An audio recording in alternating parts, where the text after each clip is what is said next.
설교를 잘하면 박수를 안 치는데 찬양을 잘하니까 박수를 치는군요. 이렇게 여러분들 보니까 따라 부르시는 분들이 꽤 있습니다.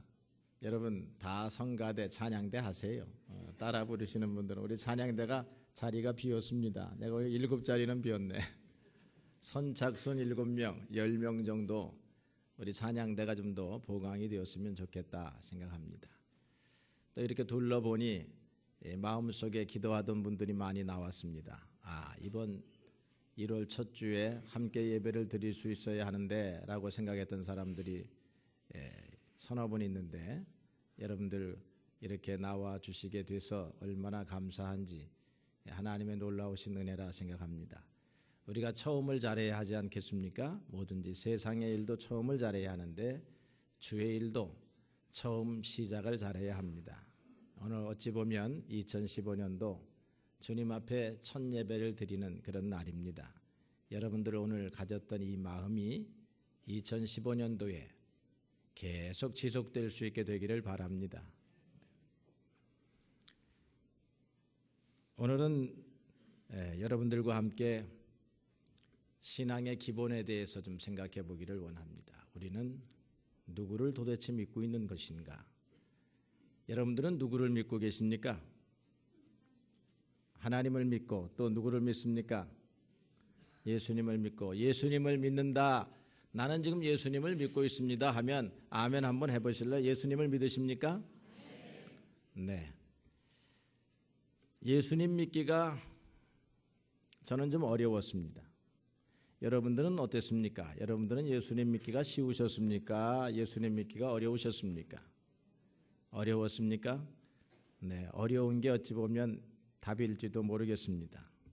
예수님을 발견하고 찾는다라고 하는 것을 우리가 비유해 보게 되면 여러분들이 이 해변가에 바늘을 하나 떨어뜨리고 그 바늘을 찾는 것처럼 어찌 보면 예수님을 찾는다고 하는 것이 어려울지 몰라요.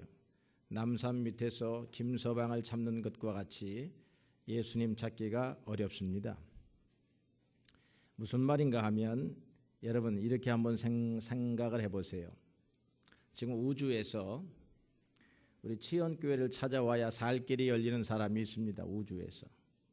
그래서 하나님이 우주에서 치연교회를 찾아가라 이렇게 말을 하면 이 사람이 수많은 행성 가운데 제일 먼저 어디를 찾아야 합니까? 지구를 찾아야 돼요. 지구를 찾은 다음에 그 다음에 지구 안에 들어오면 어디를 찾아야 합니까? 대한민국을 찾아야지. 대한민국에서도 잘못 가면 큰일 납니다. 북쪽으로 가면 남쪽으로 와야 돼. 남쪽에 와서 서울로 들어와야 되죠. 서울에서도 또 괜히 저쪽 저 강남구로 가면 못 찾습니다. 강석으로 와야지요. 방화동으로 들어와야 되죠. 그리고 여기에 들어와야 됩니다. 아마 우주에서부터 지연교회를 찾아오라고 하면 결코 쉬운 일이 아닐 것입니다. 우리가 바른 신앙을 갖는다고 하는 것은 바로 이런 것과 같아요. 여러분들이 제일 먼저 무엇을 지구를 찾는 것처럼 무엇을 발견해야 하느냐면 하나님을 알아야 합니다.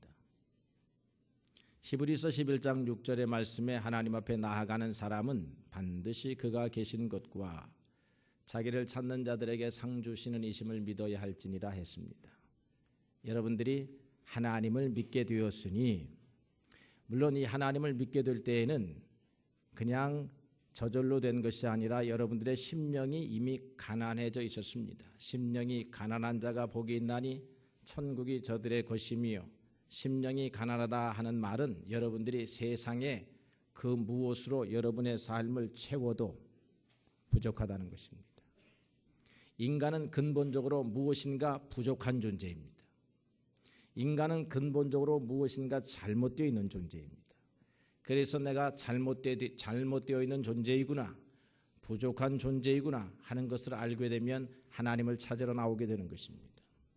그래서 여러분들이 하나님을 찾았으면 수많은 행성들을 지나치게 되는데요. 어떤 행성을 지나치냐면 무신론이라고 하는 행성을 지나쳐 오게 되는 것입니다. 여러분 무신론이라고 하는 행성에 딱 안착을 하게 되면 큰일 나는 거예요. 그 다음에 불가지론이라고 하는 것이 있습니다. 불가지론이라고 하는 것이 무엇이냐면 하나님이 있는지도 모르겠고 없는지도 모르겠다. 그래서 없다고 할 수도 없고 있다고 할 수도 없다. 이게 불가지론입니다. 오늘날 많은 사람들이 이런 행성에서 살고 있습니다. 그런데 우리는 그런 행성 다 지나갑니다. 이런 행성 지나갑니다. 또 대표적인 것에 범신론이라고 하는 것이 있습니다. 범신론이라고 하는 것은 우주 전체가 신입니다. 그래서 우주의 곳곳의 사물들이 다 정령을 가지고 있습니다. 그 우주와 신과 일치시키는 신앙인데 이 철학적 사유에서 굉장히 많이 나옵니다. 이 신관을 보게 되면 수없이 많이 있습니다. 그 다음에 뿐만 아니라 다신교의 신관을 지나오게 됩니다. 그리스 로마의 시대에 그리스 철학 로마 시대의 신관은 다신관입니다. 제우스 신도 있고 그 다음에 아폴로 신도 있습니다. 다 어떻게 다스리냐 하면 영역을 나누어서 다스립니다. 우리나라의 도교에도 보게 되면 여러분 하늘을 다스리는 신이 무슨 신이죠? 옥황상제입니다. 근데 옥황상제는 하늘만 다스립니다. 저 지옥을 다스리는 신은 누구입니까? 염라대왕입니다. 염라대왕과 영역하고 옥황상제 영역이 달라요. 그 다음에 바다를 다스리는 신이 있어요. 바다를 다스리는 신은 누구입니까? 용왕입니다. 용왕. 다 달라요. 그래서 최고 유일한 한 신이 없습니다. 그런데 여러분들이 오직 한 분이신 하나님, 유일하신 하나님, 온 세계를 창조하시고 다스리신 하나님을 찾았다고 하는 것은 여러분들에게 비로소 치연교회를 찾아올 수 있는 서광이 비친 것입니다. 지구에 들어왔다는 것입니다.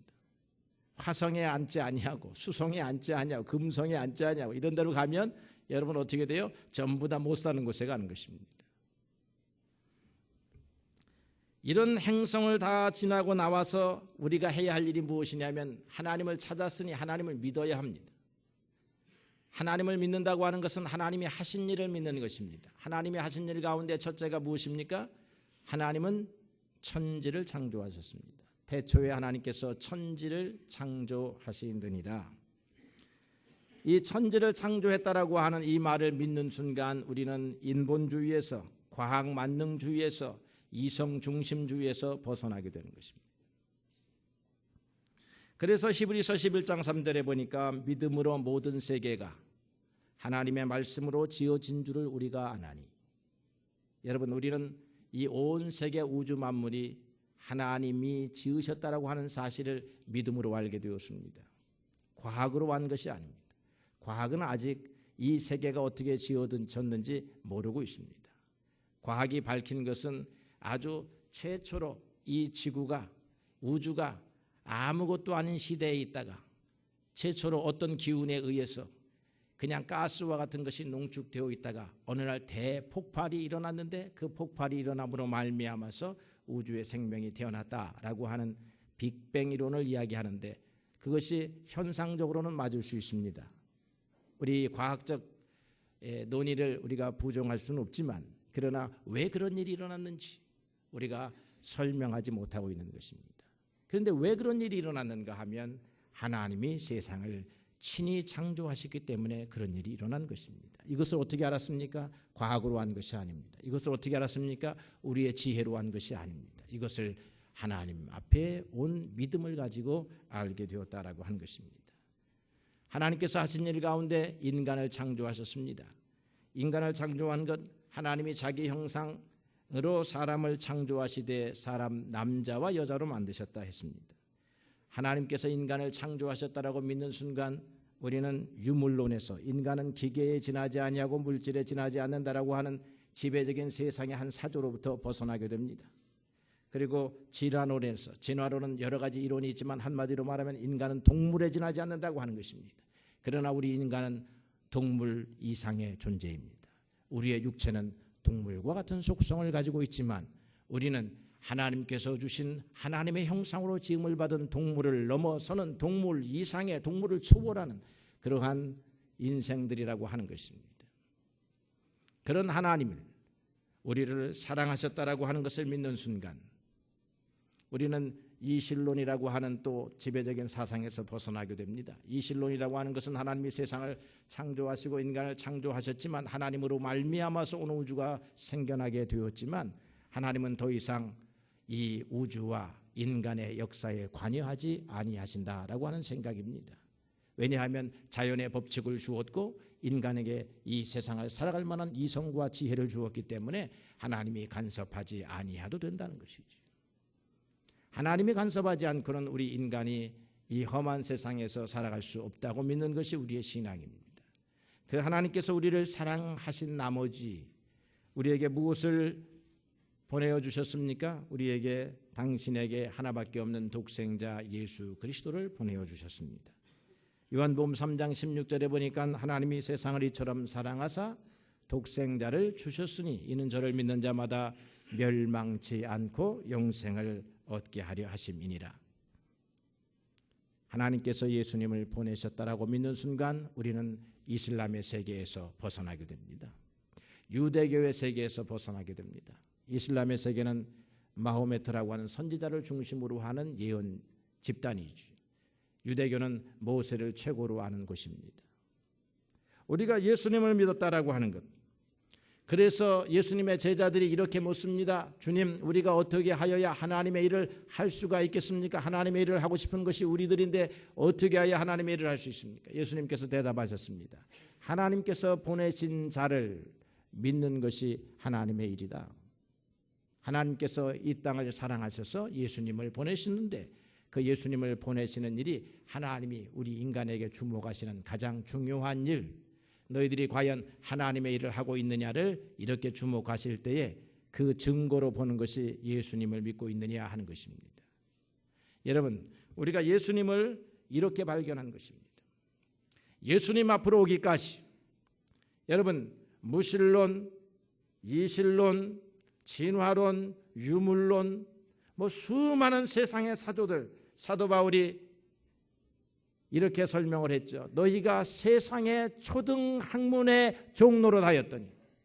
여러분, 어찌 보면 세상의 초등학문들은 다 필요했지만 하나님께서 이 세상을 창조하시고 이 세상에 구세주를 보냈다라고 하는 이 놀라운 지식을 아는 그러한 지혜를 우리에게 주지는 않았습니다. 그래서 초등학문들입니다. 우리가 이 초등학문들에 매여서는 아니 되는 것이죠. 우리가 예수님을 이렇게 발견했습니다. 20세기 초에 영국의 유명한 물리학자 톰슨이라고 하는 사람이 있습니다. 그의 제자들이 톰슨이라고 하는 분이 죽음을 맞이하였을 때에 문병을 갔습니다. 그리고는 한마디 듣기를 원했습니다. 선생님, 한마디만 해주십시오. 한마디. 무엇을 말해주랴? 선생님께서 훌륭한 과학자로 물리학자로 이 세상에서 수많은 발명품과 발견을 해주셨는데 그중에서 최고로 치는 것 하나만 좀 우리에게 소개해 주십시오. 무엇이 선생님께서 필생의 역작입니까? 톰슨이 그 죽어가는 자리에서 한마디를 합니다. 내가 발견한 것 가운데 가장 최고의 것은 예수 그리스도이시다. 내가 발견한 것 가운데 가장 중요한 것은 예수 그리스도이시다. 이렇게 발견한 것입니다. 그런데 여러분들이 부모로부터 예수님을 믿게 되었다라고 하면 여러분들은 부모로부터 가장 중요한 것을 유산으로 받은 사람들입니다. 부모님 앞에 감사해야 돼요. 부모님으로부터 신앙을 계승받은 사람들은 그래서 예수를 믿게 되었다라고 하면 유산 중에 최고의 유산을 받은 거지. 친구를 따라왔다가 예수를 믿었으면 어떻게 됩니까? 친구를 따라왔습니다. 그냥 한번 가보자 하니까 왔습니다. 밥 얻어 먹었습니다. 차 한 잔 얻어 먹었습니다. 그러다 보니까 예수 믿게 됐습니다. 이런 사람들은 어떤 사람들이 횡재한 사람입니다. 그런 사람들은. 그러면은 이 종교 갔다가 저 종교 갔다가 또 이 철학 갔다가 저 사상 갔다가 왔다 갔다 방황하다가 어떻게 교회까지 왔습니다. 교회까지 와가지고 예수님의 말씀을 듣고 예수님을 믿게 되었습니다. 이런 사람들은 어떤 사람들입니까? 이런 사람들은 천만다행인 사람들이에요. 가슴을 쓸어내려야 돼. 큰일 날 뻔했어. 그런데 결국은 진리를 찾았어. 이야, 천만다행이네. 이 수많은 신앙, 수많은 신들, 수많은 사조들, 수많은 철학들 가운데 하나님이 주신 오직 유일한 한 은혜, 이것이 바로 예수님인데 우리가 오늘 어떤 경로를 통하였든지 그 자리에 와서 앉게 되었으니 하나님의 놀라우신 은혜가 아닐 수가 없는 것입니다. 그래서 우리는 예수님 믿는 사람이 되었습니다. 그러면 우리는 예수님의 무엇을 믿어야 합니까? 여기서부터가 중요해요. 이거 잘못 믿으면 예수님 믿어도 헛믿는 것이 될 수 있고 잘못 믿는 것이 될 수 있고 껍데기 잡는 것이 될 수 있다 이 말이에요. 물론 이것을 여러분들에게 설명하려고 하면 깊은 성경 공부가 필요합니다만은 그러나 오늘 여러분들이 다 성경 공부 시간에 안 들어오니까 여러분들에게 중요한 거 두세 가지만 말씀을 드려요. 첫째로는 예수님의 유일성을 여러분들이 믿어야 합니다. 예수님께서 이렇게 말씀하셨습니다. 요한복음 14장 6절에 내가 곧 길이요 진리요 생명이니 나로 말미암지 않고는 아버지께로 올 자가 없느니라. 또다시 하나님께서 구세주를 보낼 필요가 없게 되었습니다. 여러분, 또 다른 구세주가 와야 된다라고 하면 이것이 바로 이단이요 잘못된 사상입니다. 예수님은 단 한 번 이 땅에 오신 완전하신 하나님의 중보자이십니다. 그래서 사도들이 사도행전 4장 12절에 이렇게 고백했습니다. 다른 이로서는 구원을 얻을 수 없나니 천하 인간의 구원을 얻을 만한 다른 이름을 주신 일이 없느니라. 절대로 다른 이름이 주어지지 않았고 다른 이름이 주어질 필요가 없어요. 예수 그리스도 바깥에서는 구원이 없습니다. 예수 그리스도 바깥에서는 하나님의 은혜를 발견할 방법이 없습니다. 오직 한 분이십니다. 예수 그리스도의 유일성입니다. 두 번째로는 예수님께서 하신 일인데요. 예수님은 우리를 위한 대속물로 이 땅에 오셔서 십자가에 죽으셨습니다. 그리하여 우리로 하여금 하나님의 보좌 앞으로 가는 길을 열어놓으셨습니다. 이것을 새롭고 산 길이라 이렇게 말했습니다. 지금까지는 우리 앞에 문이 없었습니다. 하나님으로 앞으로 가는 문이 없었어요.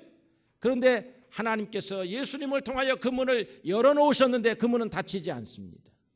옛날에 유대 사람들은 자기들이 죄를 짓고 나니까 매 절기마다 매년마다 제사를 드립니다. 하나님 우리의 죄를 용서해 주십시오. 우리가 죄가 있으면 하나님으로 가는 문이 닫히는 것입니다.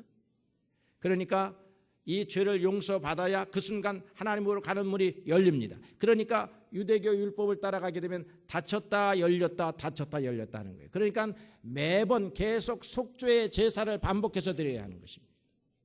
그런데 예수님께서는 이 땅에 오셔서 염소로 하지 아니하고 송아지의 피로 하지 아니하고 당신의 거룩한 보혈로 단번에 드리심으로 영원한 속죄의 제사를 딱 한 번 드리심으로 이 하나님으로 가는 문을 한 번에 열으셨습니다. 그리고 닫히지 않습니다.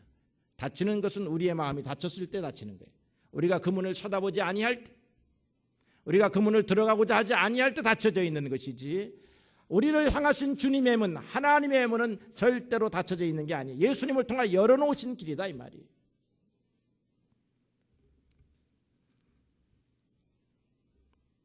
그래서 오늘 데살로니가 성도들은 이런 믿음을 가지고 믿음의 역사, 이게 번역이 조금 어렵게 됐습니다. 믿음의 역사라고 하니까 우리가 이렇게 오해할 수 있어요. 물론 그것도 의미적으로는 틀리지 않습니다. 잘 믿으면 역사가 일어난다. 아멘. 이럴 수도 있지만 여기에서의 믿음의 역사는 믿음으로 행동한다 그런 말입니다. 그러니까 데살로니가 교인들은 믿음으로 행동했다라는 것입니다. 믿음으로 살았다는 것입니다. 이 믿음을 머릿속에만 갖고 있지 아니하고 삶 속에서 이 믿음으로 발걸음을 옮겼다라고 하는 것입니다. 그것을 잘했다라고 하는 것이지. 하나님과 예수님 그분의 말씀을 신뢰하다 보게 되면 죽음과 두려움에 직면할 때가 있어요. 여기서 우리는 어떻게 해야 되느냐? 하나님을 믿지만 나는 하나님의 편으로 갈 수는 없다. 이 상황에서는 이러면 믿음으로 행동하는 게 아니다 이 말이죠. 구약 성경의 예를 하나 들어보게 되면 출애굽기 1장에 보게 되면 히브리 산파들이 있습니다. 히브리 산파들이 애굽왕의 부름을 받았습니다. 애굽왕이 말하기를, 애굽왕은 이제 정책을 쓰기 시작하는데 유대인들의 남자가 늘어나면 안 될 것 같으니까 산파들을 통해서 유대인의 남자가 태어나면 아이는 죽이고 여자아이들만 받아내라 그렇게 명령을 하지요. 세계 대제국을 다스리는 초대 강력한 왕이 산파들을 불러서 어린아이들을 죽이라고 합니다. 어린아이들을 죽이면 상을 받을 것이요 금을 받을 것이요 지위를 얻을 것이지만 어린아이들을 죽이지 아니하면 어떻게 되는 것입니까? 자기들이 죽는 것입니다. 삼족이 멸하는 것입니다. 믿음으로 산다고 하는 것은 무엇일까? 이런 경우에 그럴 때 믿음으로 산다고 하는 것은 하나님을 경외하여 하나님의 편으로 뛰어 들어간다라고 하는 것입니다. 하나님은 보이지 아니하지만 하나님 앞으로 뛰어 들어가는 것, 그것이 믿음입니다. 키에르케고르라고 하는 신학자는 이것을 허공을 향하여 자기의 몸을 던지는 것으로 표현을 했습니다. 허공은 눈에 보이지 않기 때문에 빈 곳과 같지만 그 허공은 눈에 보이지 아니하시는 하나님이 다스리시는 세상입니다.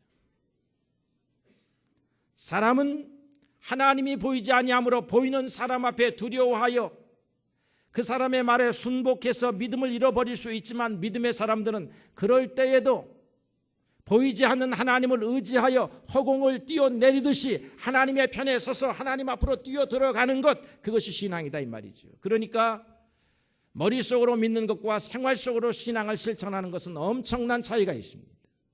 그런데 데살로니가 성도들은 믿음으로 행동했는데, 데살로니가 전서를 여러분들이 오늘 가서 다 읽으셔야 돼요. 읽게 되면 그들이 처한 상황이 세 가지였습니다. 첫 번째로 어떤 상황이었느냐면 환난 가운데 있는 상황이었어요.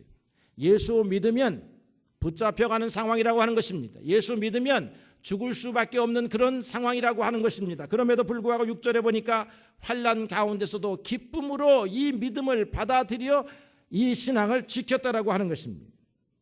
그래서 그들의 신앙이 본이 되어서 마게도니아, 아가야 일대에 그 지역적 범위를 보게 되면 대한민국 전체쯤 됩니다. 그 살아가는 성도들이 데살로니가 성도들을 보니까, 야, 저런 믿음, 정말로 저렇게 행동하기 어려운데 저런 믿음을 가지고 살아가고 있구나. 왜 그런가 하면 이 데살로니가는요, 사도 바울이 빌립보에 들어가서 복음을 전하다가 빌립보에서 붙잡히죠. 감옥에 들어가죠. 그래가지고 거기서 찬송하고 기도하다 보니까 빌립보 감옥이 열렸죠. 그런 다음에 바로 간 곳이 데살로니가입니다. 그래서 데살로니가에서 복음을 전하게 되니까 데살로니가에서 믿는 사람들이 일어나서 교회가 세워졌습니다. 그러니 사도 바울이 빌립보서의 경험을 아마 많이 전달을 해 주었을 것입니다. 믿음이라고 하는 것은 환난 가운데서도 믿어야 하는 것이다. 우리가 예수를 택할 때에는 이런 환난이 오지만 그런 환난이 오면도 불구하고 예수님 편에 서 있어야 된다라고 하는 것이죠. 오늘도 예수님을 믿으면 고난을 당하는 세계들이 있습니다. 그러나 오늘 우리는 그런 세계는 아닙니다. 예수님을 믿는다고 해서 중앙정부부가 와서 잡아가지 않습니다. 예수님을 믿는다고 해서 여러분 경찰서에서 잡아가지 않습니다. 그런데 우리도 이런 상황 속에 놓여 있을 때가 있어요. 안 믿는 직장 상사를 만났습니다. 우리가 일꾼으로 일하는데 그 주인이 안 믿는 사람이야. 주의를 아주 중요하게 여기지 않는 사람이야. 저 주일날 가서 좀 예배를 좀 드리고 와야 되겠는데요. 야야야야, 그따위로 살아갖고서야 무슨 그런 정신 갖고 살아서 어떻게 하겠니? 이 데살로니가 성도들은 나는 크리스천입니다. 우리는 주일마다 주님 앞에 나아가서 예배를 드립니다.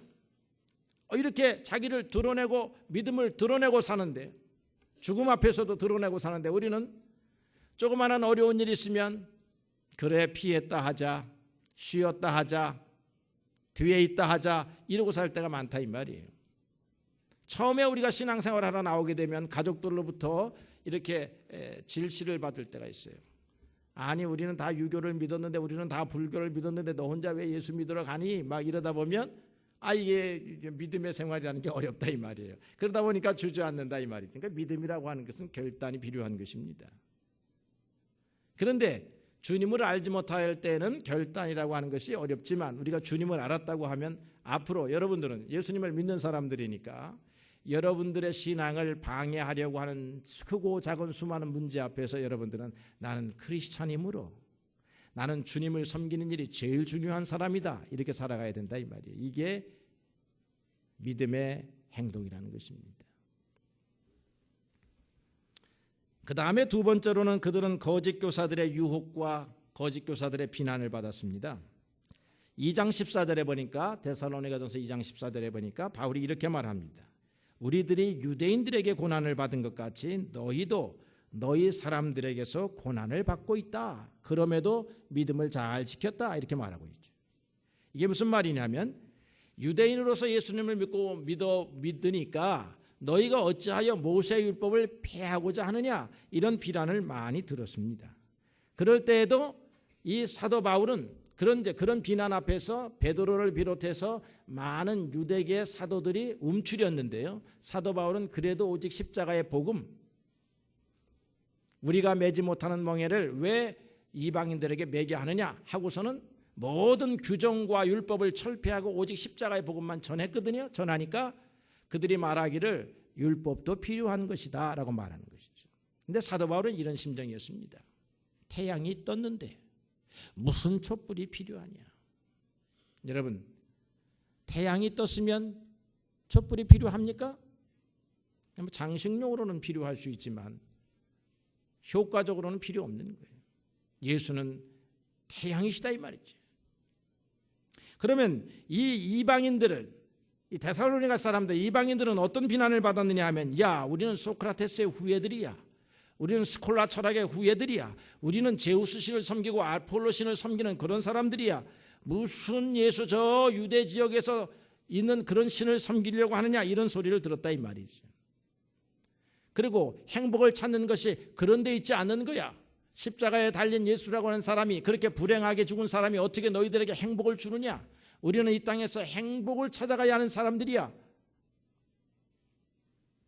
그런데 이 데살로니가 사람들은 바울의 말씀을 듣고 뭐라고 생각하느냐면, 행복은 예수 그리스도의 십자가에 있습니다. 이것을 비유하자면 이런 거예요. 어린아이가 할머니의 품에서 이렇게 있습니다. 할머니의 품이 어떻습니까? 편안하지요. 이모의 품에 있습니다. 이모의 품이 어떻습니까? 편안하지요. 그런데 문을 열고 엄마가 들어왔습니다. 이 어린아이는 엄마의 품을 향해서 가는 것입니다. 그리스 로마의 철학과 신화는 할머니의 품, 이모의 품, 저 옆집 아줌마의 품이라고 하면 예수의 복음은 어머니의 품이라고 하는 것이에요. 그런 믿음을 가지고 이들은 거짓 교사, 다른 것을 섞으려고 하는 그런 모든 사람들을 물리쳤다라고 하는 것입니다. 오늘날도 이단들은 이렇게 찾아와요. 여러분, 예수님께서 이 땅에 오셔서 우리를 대신하여 십자가에 달려 죽으시고 그것을 믿으면 너희들이 하나님 앞으로 모든 죄가 사유되고 하나님 앞으로 가는 은혜를 얻는다라고 하는 이 단순한 십자가의 복음 앞에 너무 단순하다 하고서는 무엇인가 더 넣으려고 한다 이 말이에요. 예수님과 다르게 말하는 사람들이 있습니다. 예수님이 하신 일을 부족하다고 말하는 사람이 있습니다. 예수님이 하신 명백한 말씀을 비틀려고 하는 사람이 있습니다. 오늘 사실 크리스찬들이 가장 고난을 당하고 어려운 문제가 여기에 있습니다. 예수님의 이름은 부르는데 예수님의 말씀을 조금씩 비틉니다. 예수님의 말씀의 십자가의 복음의 중심을 갖지 않습니다. 예수님께서 때와 시기는 하나님께 달렸다고 하는데 성경을 이쪽에서 저쪽에서 연결하다 보면 때가 나온다라고 하는 시한부 종말론자들이 나옵니다. 예수님의 말씀에 믿는 사람들은 거룩한 행실을 갖고 살라고 하는데 이미 우리는 구원을 받았으므로 거룩한 행실을 살지 않고 아무렇게나 살아도 된다라고 하는 그런 구원파와 같은 사람들이 나옵니다. 예수님은 부족함으로 하나님께서 다른 사람을 보내야 된다, 다른 보혜사를 보내야 되고 다른 신을 보내야 되고 다른 중보를 보내야 된다, 이런 사람들이 생깁니다. 예수의 가면은 쓰긴 쓴 것 같은데, 예수님의 이름을 부르는 것 같은데 예수님이 하신 말씀, 성경의 말씀과 달라요. 그래서 여러분들이 거짓 교사들의 유혹과 비난 가운데서도, 그럴듯한 설득 가운데서도 오직 십자가의 복음, 유대인들은 표적을 찾고 헬라인들은 지혜를 구하지만 우리는 십자가에 달리신 예수 그리스도 이외에는 전하지 않는다. 십자가에 달리신 예수 그리스도 이외에는 우리가 받아들이지 않는다. 여러분, 이게 신앙입니다. 그 다음에 이제 이 사람들이 처한 환경이 뭐냐면 거짓 행실의 유혹이었습니다. 그러니까 조금 전에 설명한 것처럼 믿으니까 괜찮아, 이런 사고 사상이 그때 팽배하게 많았단 말이에요. 구원받았으니까 괜찮아. 근데 우리 믿음의 사람들은 어떻게 됩니까? 구원받았으니까, 믿으니까 이렇게 살아서는 안 된다라고 생각하고 사는 사람들이 믿음의 사람들입니다. 그렇게 해서 우리들에게 거룩한 행실을 따라 살라고 말하고 있어요. 데살로니가전서 5장 22절에 보니까 음란을 버리고 색욕을 쫓지 말고 악은 모양이라도 버리라고 했습니다. 여러분, 색욕을 따라가면 가정을 망칩니다. 색욕을 따라가면 자녀 망칩니다. 색욕을 따라가면 자기를 망칩니다. 세상 따라가면 자기를 망쳐요. 세상 따라가면 가정 망칩니다. 그리스도의 말씀을 따라 자기의 삶을 경건하고 거룩하게 살아야 해요. 그렇게 살아야 가정이 살고 자녀가 살고 자신이 삽니다. 오늘 예수 믿는 사람들은 이 부분이 약합니다. 예수를 믿기 때문에 이렇게 살아야 하는 거예요.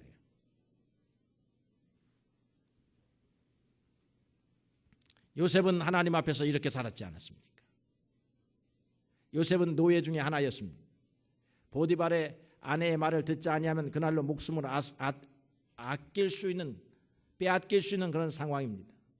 우리 같으면 내가 요셉이라고 하면 노예살이 고단하다, 저 귀부인의 말을 조금만 들으면 잘 먹고 잘 살고 그런 대로 그냥 편안할 수가 있겠다, 이렇게 생각할 수 있다 이 말이지. 요셉은 하나님을 두려워하여, 하나님을 경외하여 그렇게 안 살았다는 것입니다. 그렇게 안 살게 된 결과가 무엇이죠? 죽을 수도 있습니다. 평생 감옥에 갈 수도 있습니다. 고문받을 수도 있습니다. 그걸 각오하는 것이죠. 그러면서 하나님의 말씀을 가슴에 새기고 사는 것입니다.